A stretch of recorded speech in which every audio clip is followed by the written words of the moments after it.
कैसा रहा अयोध्या में भगवान श्री राम का अब तक का सफर? क्यों लगा राम मंदिर को बनने में इतना समय? किन किन मुश्किलों के बाद बन रहा है श्री राम का ये भव्य मंदिर? अब आगे क्या रहने वाली है इस भव्य मंदिर की रूपरेखा? हम आपको बताएंगे हर डिटेल। नमस्कार, मैं रिया और आप देख रहे हैं इंस्टा फीड।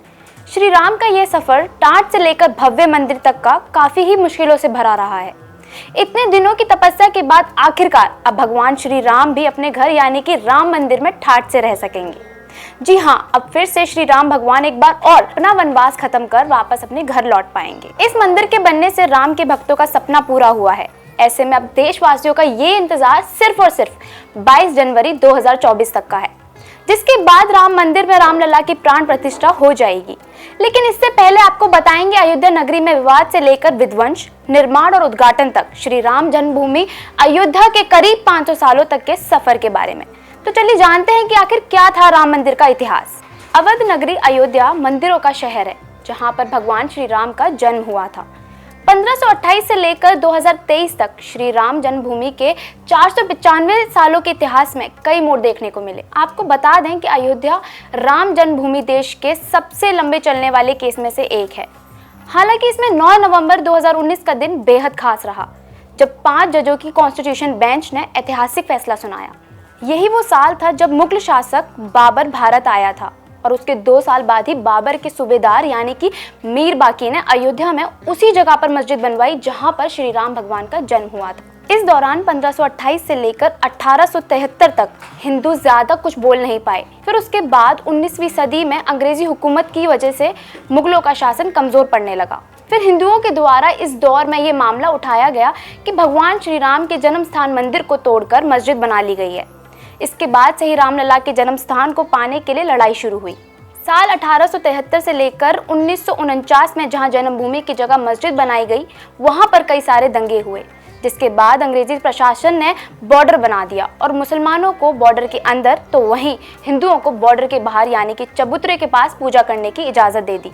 लेकिन इसके बाद भी ये विवाद रुका नहीं और साल 1949 में 23 सितंबर को जब मस्जिद में भगवान श्री राम की मूर्तियां पाई गई तो हिंदू समुदाय के लोगों को लगा कि भगवान श्री राम खुद प्रकट हो गए हैं। और वहीं दूसरी ओर मुस्लिम समुदाय के लोगों ने आरोप लगाया कि किसी ने चुपके से मूर्तियां रख दी हैं। ऐसे में सरकार ने इसे विवादित जगह मानकर ताला लगा दिया। इसके बाद बात करेंगे साल 1950 की, जब फैजाबाद के सिविल कोर्ट में 2 अर्जी दाखिल की गई, जिसमें से एक थी विवादित भूमि पर रामलला की पूजा की और दूसरी मूर्ति रखने के लिए थी। इसके बाद आते हैं साल 1986 पर, जब यूसी पांडे की पिटीशन पर फैजाबाद जिला के जज KM पांडे ने हिंदुओं को पूजा करने की अनुमति दे दी और ढांचे पर लगे ताले को भी हटाने का आदेश दिया। लेकिन इसके बाद साल 1992 से लेकर 2002 तक बहुत कुछ देखने को मिला। कई हिंदू संगठनों के लोगों ने मिलकर विवादित ढांचे को गिरा दिया, जिससे कि कई दंगे हुए और हजारों की तादाद में लोग मारे गए। वहीं 2002 में गोधरा ट्रेन जो कि हिंदू कार्यकर्ताओं को लेकर जा रही थी, उसमें आग लगा दी गई और करीब 58 लोग मारे गए। इसे लेकर गुजरात में भी दंगे की आग भड़क गई और 2000 से अधिक लोग इस दंगे में मारे गए। फिर 2010 में इलाहाबाद हाई कोर्ट ने विवादित भूमि को सुन्नी वक्फ बोर्ड, रामलला विराजमान और निर्मोही अखाड़ा के बीच 3 बराबर हिस्सों में बांटने का फैसला दिया। और फिर सुप्रीम कोर्ट ने 2011 में इलाहाबाद हाई कोर्ट के इस फैसले पर रोक लगा दी। इसके बाद 2017 में सुप्रीम कोर्ट ने आउट ऑफ कोर्ट सेटलमेंट करने का आह्वान किया।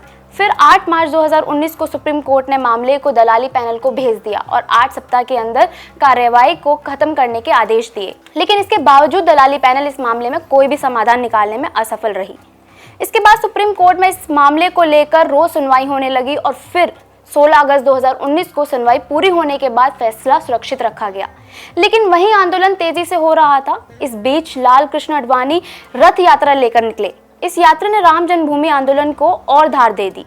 9 नवंबर 2019, जिसका जिक्र हम पहले भी कर चुके हैं, इस साल में सुप्रीम कोर्ट के 5 जजों की बेंच ने श्री राम जन्मभूमि के पक्ष में फैसला सुनाया, जिसमें कि लगभग 3 एकड़ विवादित भूमि हिंदू पक्ष को मिली और वहीं मस्जिद के लिए अलग से 5 एकड़ जमीन मुस्लिम पक्ष को देने का आदेश दिया गया।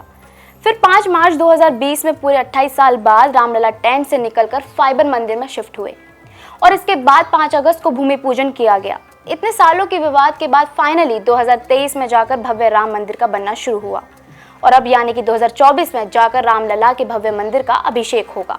और इस तरह सालों साल से चल रहे इस विवाद का अंत होगा। करीब 500 साल के लंबे इंतजार के बाद लोग रामलला की पूजा आराधना कर सकेंगे। ये सनातन प्रेमियों के लिए भक्ति, खुशी और उत्साह का पल होगा। यह अवसर एक त्योहार की तरह पूरे देश भर में मनाया जाएगा। साथ ही आपको बता दें कि 22 जनवरी को राम मंदिर के अभिषेक व प्राण प्रतिष्ठा के बाद 24 जनवरी 2024 को प्रधानमंत्री नरेंद्र मोदी भव्य राम मंदिर का उद्घाटन करेंगे। फिर उसके बाद सभी भक्तगण मंदिर में रामलला के दर्शन कर पाएंगे। ऐसी और भी वीडियोस को देखने के लिए फॉलो और सब्सक्राइब करें इंस्टा फीड को।